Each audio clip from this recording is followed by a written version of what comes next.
ensi ey'amaanyi etudde mu bwongo bwo, ensi ey'amaanyi etudde mu bwongo bw'abaana abo.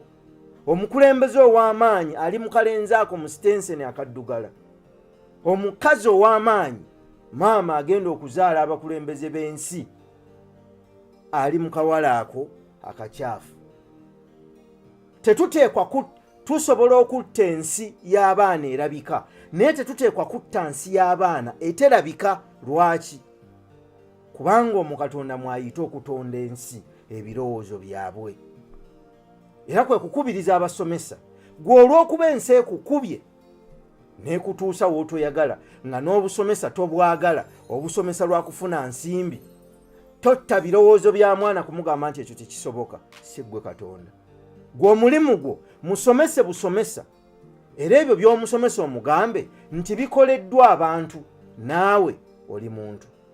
Mu nsi gy'ova si kikulu, n'ekyo ky'osazeewo okubeera mu nsi n'ekyosazeewo okufuuka. Anti bonna abasinga kaakano ab'amaanyi abayuuguumya ensi eno, oyinza okwesanga ng'obuvo bwabwe si bwe bwali obulungi ennyo.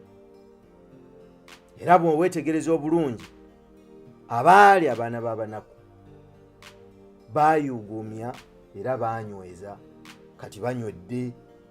Abaali abaana b'abaami, oba oliawo amasomo mangi ge bataafuna, n'okutwalira mu ngalo ekyo kye baali balina ne baba nga tebasobola kukiraba, ne kiseeseetuka mpola okuva mu mikono gyabwe ne kidda ewalala.